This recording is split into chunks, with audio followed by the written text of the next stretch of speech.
बहुत बहुत शुभकामना मेरे प्यारे बच्चों। आज हम 15वां पाठ चल रहे हैं आदि कवि वाल्मीकि।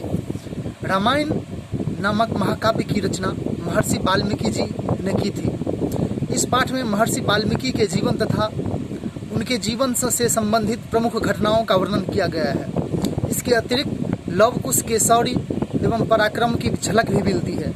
वाल्मीकि जी का जीवन समस्त मानव जाति के लिए प्रेरणा का स्रोत है। उल्टा नाम जपा जग जाना, वाल्मीकि भय ब्रह्म समाना। अर्थात तुलसीदास जी द्वारा रचित इन पंक्तियों में राम नाम के महत्व का मर्म छिपा हुआ है, रहस्य छिपा हुआ है।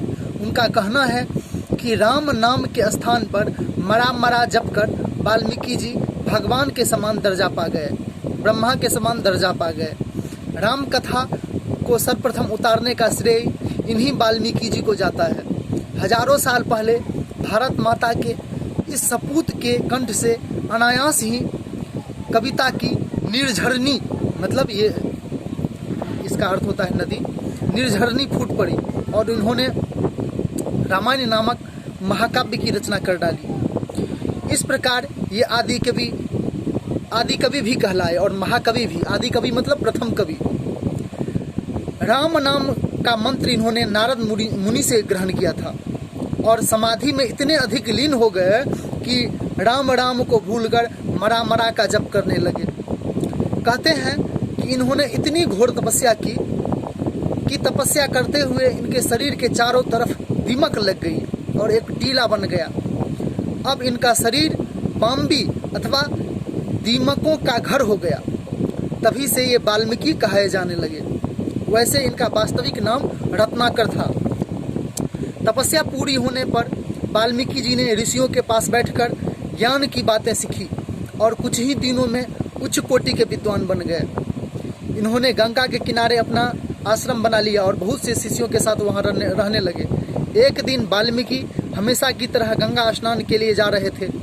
चलते चलते उन्होंने देखा कि एक वृक्ष की शाखा पर क्रौंच पक्षियों का एक जोड़ा प्रेम लीला में मग्न है। उसी समय एक शिकारी अपने बाण से एक पक्षी को बेध डाला। खून से लथपथ घायल पक्षी जमीन पर गिरा। उनका साथी आर्त स्वर में चीखता चिल्लाता हुआ दूसरे वृक्ष पर जा बैठा।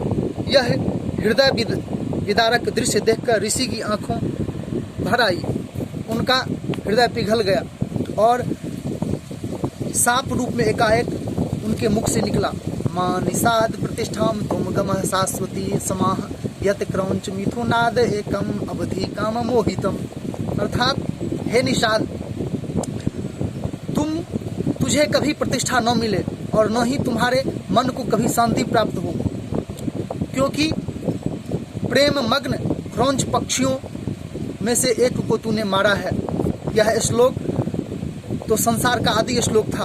वाल्मीकि को श्लोक तो मिल गया, पर वर्ण विषय की अभी तलाश थी, वर्णन की विषय। इसी उधेड़ बूंद में व्याकुल मन से तमसा के तट पर घूम रहे थे। उनकी फिर नारद जी से भेंट हो गई।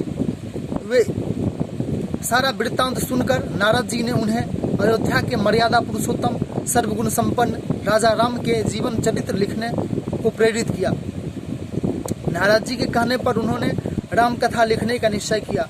उन्होंने अपने आश्रम में लौटकर पूजा पाठ किया और फिर उसी दिन रामायण की रचना करना शुरू कर दी।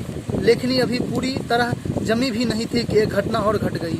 एक दिन संध्या के समय वन में भ्रमण कर रहे थे कि एकाएक उन्हें एक स्त्री के रोने की आवाज़ सुनाई दी। निकट जाकर देखा तो उनका दिल दहल गया। उन्होंने देखा कि राजसी वस्त्रों में सुसज्जित एक स्त्री चुपके चुपके सिसकियां भर रही है। उनके कोमल पैरों से रक्त बह रहा है। वह बेतहाशा गंगा की धारा की ओर भागी जा रही है। वाल्मीकि उसकी मनोदशा को जानकर उसके पीछे पीछे दौड़े। वह भगवान राम का नाम लेकर नदी में कूद जाना चाहती थी। वाल्मीकि जी ने उन्हें तुरंत रोक लिया।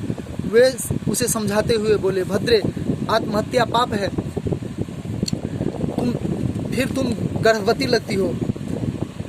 उस स्त्री अपने अश्रुपूर्ण नेत्रों को घुमाकर देखा तो अपने पीछे हाथ उठाए एक महर्षि को खड़ा पाया।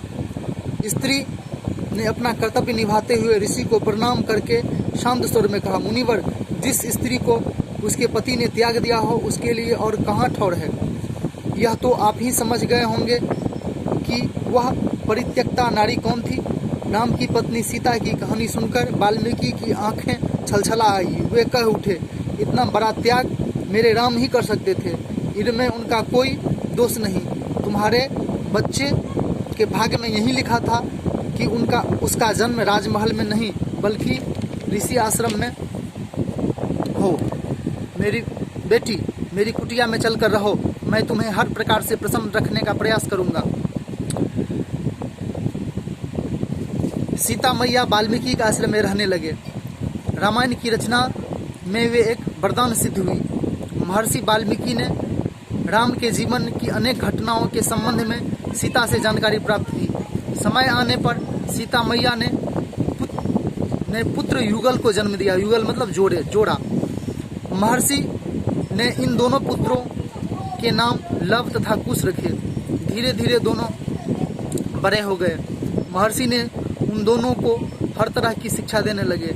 दोनों बालकों ने रामायण को कंठस्थ कर लिया। प्रतिदिन उसे मधुर स्वर में गाने लगे।